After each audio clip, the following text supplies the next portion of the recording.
The following is an article from the Reformed Presbyterian, published in July of 1838, entitled Division of the General Assemblies, together with an appendage of the character of the late Reverend David Armstrong, as well as a few different items. The annual meetings of this body have been, for many years, constituted on the third Thursdays of May. On the Tuesdays and Wednesdays preceding the opening of the sessions of last May, there were two conventions of the delegates, one old school, the other new school. In the former, it was resolved to adhere without compromise to the Act of May 1837, extending the Northwestern Synods, which embrace about 500 ministers. The New School Convention resolved that, provided any delegate from a Presbyterian belonging to any of the extended synods should be refused a seat, they would withdraw in a body and constitute a General Assembly. By the usage of the General Assembly, the moderator and the two clerks of the former sessions were a committee to report the delegates who handed in their certificates to them before 11 o'clock on the day of the Constitution.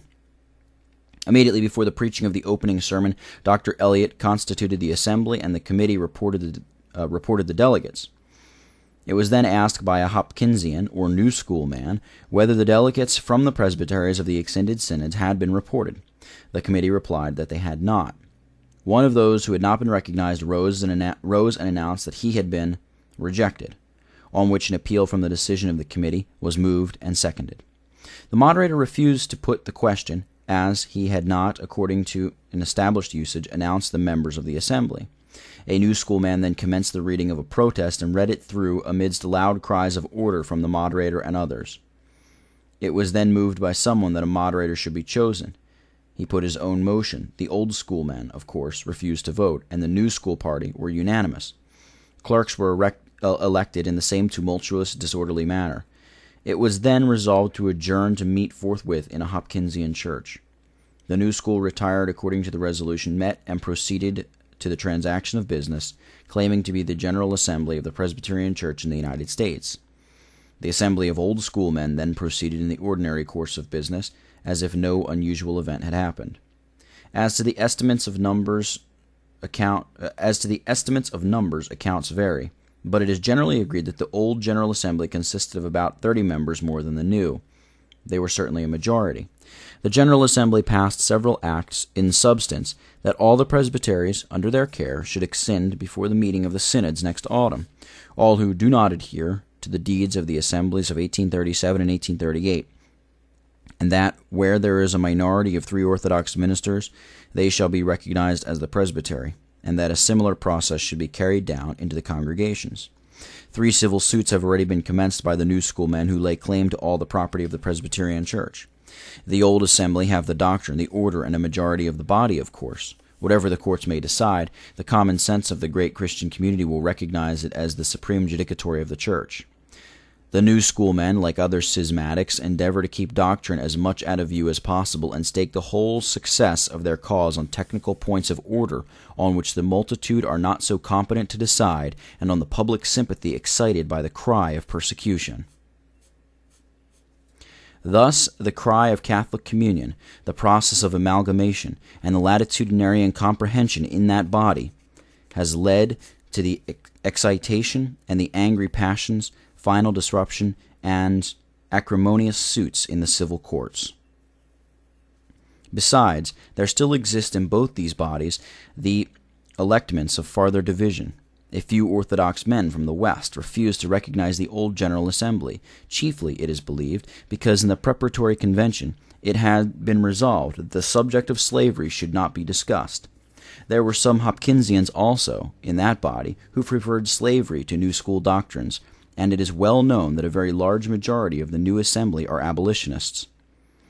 In the other party there was a large portion of the Tennessee delegation, and considerable number from Kentucky who are slaveholders, men who appear to prefer the Hopkinsian errors to slavery. The pro-slavery sentiment is by no means so violent in these states as it is farther south. In order, however, to swell their list of numbers, the abolitionists in that party betrayed the cause of anti-slavery by refusing to pass on or to discuss the subject. On the whole, the Presbyterian Church is not a little crippled in its power and resources. It possesses this day less efficiency than it did 40 years ago when it entered into correspondence with the churches of New England. The new school is corrupt to the core, and the old assembly, while it is not much, if any larger than it was at the commencement of the present century, is much less orthodox, pious, faithful, and united than it was at that period. The cause of truth must be promoted, however, by all these discussions. The New England heresies will spread much less rapidly, we trust, than they have done within the last half-century. They must sail under their own flag, and not that of the true General Assembly. Still, their professed ignorance to the Presbyterian confession of faith and form of church government, it is to be feared, will deceive many. This process of division has advanced with such rapidity as should admonish all who love the purity and are desirous of promoting the peace of the church to adhere closely to the ancient landmarks. Aberrations from the footsteps of the flock have been the cause of all these troubles. It is by walking according to the rule of former attainments that the church moves forward, like a company of horses in Pharaoh's chariot. It is now fully demonstrated by practical results that all plans of union framed on the principle of promoting truth or order must prove abortive, and that two cannot walk together except they are agreed.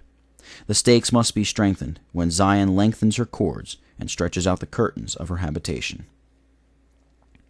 Character of the late Reverend David Armstrong. By the Edinburgh and Glasgow papers of the 11th of April, we have obtained the painful intelligence of the death of the Reverend David Armstrong, pastor of the First Reformed Presbyterian congregation of the latter city. Mr. Armstrong, who was in the 48th year of his age when he died, was ordained to the office of the ministry in February of 1815. As a man, he stood high in mental endowment, which was richly cultivated by early education and subsequent study.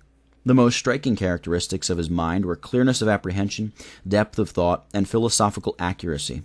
Considered as a public speaker, Mr. Armstrong possessed many eminent qualifications. His manner was remarkably serious, and had in it much that was very impressive.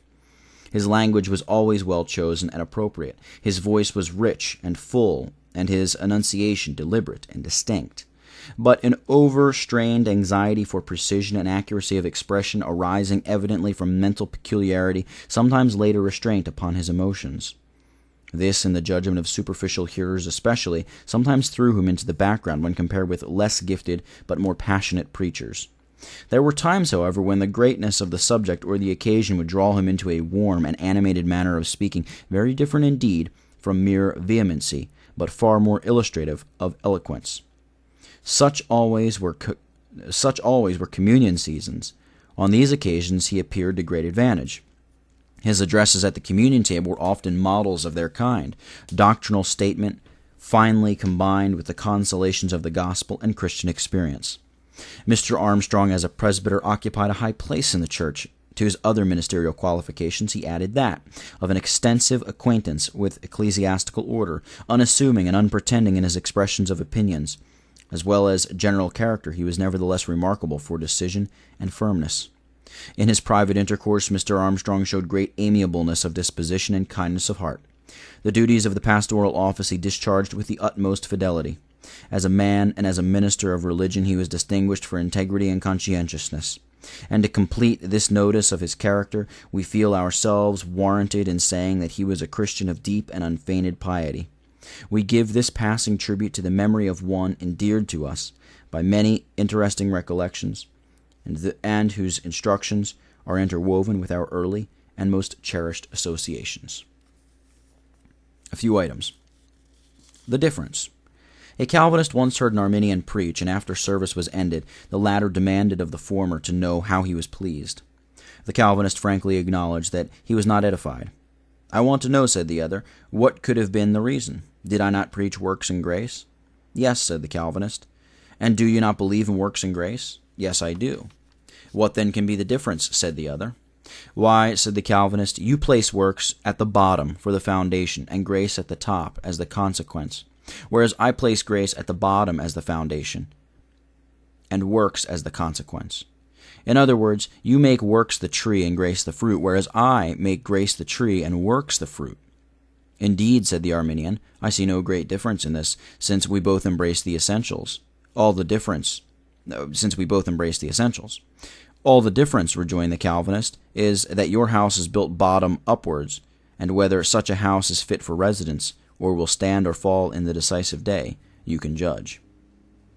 The decision of the legislature of Barbados to dispense with the apprenticeship and allow the slave population of 80,000 to pass to a state of absolute and entire freedom on the 1st of August is confirmed in an address by a public officer. It is stated that at Antigua, abolition answered the just expectations of the country and went beyond the anticipation of its best friends. It had so far proved itself good by the close of 1835 as to induce the late president of the island, a gentleman of very liberal principles in general, to confess that he had never been a convert to it till then.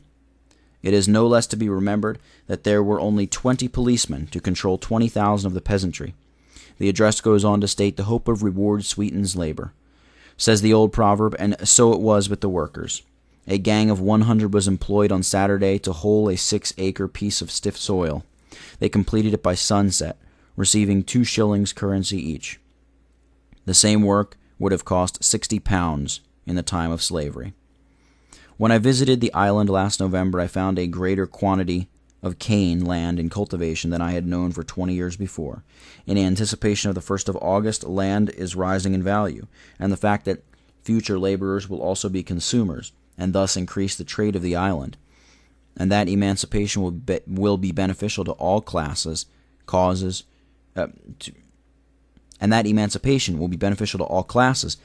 general joy to prevail. The annual meeting of the British and Foreign Bible Society was held in the great room at Exeter Hall on the 4th of May. The attendance was very numerous, the room and the galleries being everywhere crowded with ladies, and the platform with noblemen and gentlemen. Lord Bexley took the chair. The report was read. It was of great length and contained details of the most encouraging circumstances attending the efforts of the Society in all the parts of the world. The receipts of the Society from all sources during the past year were £97,237. The principal item was £31,892,000 from various contributions. The remainder of the receipts consisted of legacies and donations. The issue of copies of the Scripture for the past year is 590,398, and the total number since the formation of the Society, 10.8 million. The amount of receipts was larger than any of the previous years since the formation of the Society. The 30th anniversary of the Society for Promoting Christianity Among the Jews was held in the great room Exeter Hall on the 5th of May. Sir G. Rose, on taking the chair, briefly adverted to the object of the meeting. At the conclusion, the report was read, from which it appeared that the labors of the Society in the promotion of their benevolent objects were very successful. There was an increase of upwards of £4,000 in the contributions of the present year over those of the past. The great room was crowded, and among the friends and supporters of the Society on the platform was the celebrated missionary, Joseph Wolfe.